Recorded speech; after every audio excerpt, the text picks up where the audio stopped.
मैं सच कह रही हूँ। मैंने वो फोटो यहीं रखी थी। अनु की आवाज कांप रही थी, लेकिन उसकी आंखों में भरोसा था। वह बार बार उसी जगह की ओर इशारा कर रही थी, जहां कुछ देर पहले तक एक तस्वीर मौजूद थी। मेरे हाथ से वो फोटो फिसलकर यहीं गिर गई थी। यहीं, इसी जगह पर। फिर वो अचानक गायब कैसे हो सकती है? अनु का दिल जोर जोर से धड़क रहा था। उसके सामने खड़ा इंसान बड़ी शांति से जवाब देता है, यहाँ कभी कोई फोटो थी ही नहीं। तुमने यहाँ कुछ देखा ही नहीं। ये शब्द अनु के कानों में हथौड़े की तरह बजते हैं। उसे ऐसा लगता है जैसे उसकी आंखों के सामने से जमीन खिसक रही हो। क्या सच में वो सब उसका वहम था, या फिर कोई बहुत बड़ी चाल उसके सामने खेली जा रही है? कमरे का सन्नाटा और भी डरावना हो जाता है। बैकग्राउंड में संगीत बजता है, लेकिन अनु के कानों में सिर्फ उसके अपने सवाल गूंज रहे हैं। अगर यहाँ कोई फोटो थी ही नहीं, तो फिर उसे क्या दिखा था?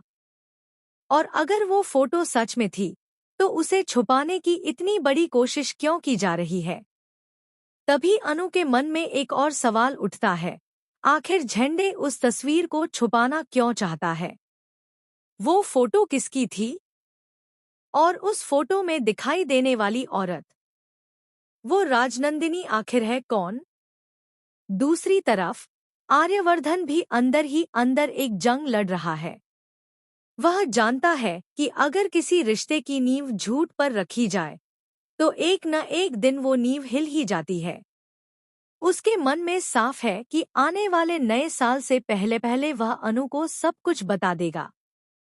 अपनी जिंदगी का हर एक सच, हर एक साइन, हर एक सबूत खुद उसके सामने रख देगा। आर्यवर्धन अब और भागना नहीं चाहता, लेकिन डर उसे अब भी घेरे हुए है।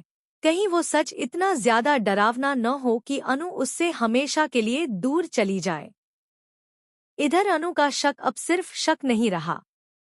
उसके सामने एक ऐसी सच्चाई आ चुकी है, जिसे वह पूरी तरह नकार नहीं सकती।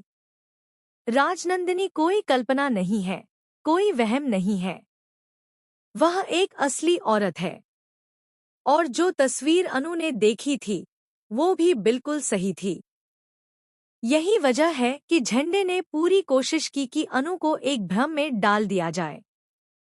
उसे यकीन दिलाया जाए कि उसने कुछ भी नहीं देखा, कुछ भी नहीं हुआ। लेकिन झंडे शायद ये भूल गया कि सच चाहे जितना छुपाओ, कहीं ना कहीं से झलक ही जाता है। तस्वीर गिरने के बाद जो कांच का एक छोटा सा टुकड़ा टूटकर नीचे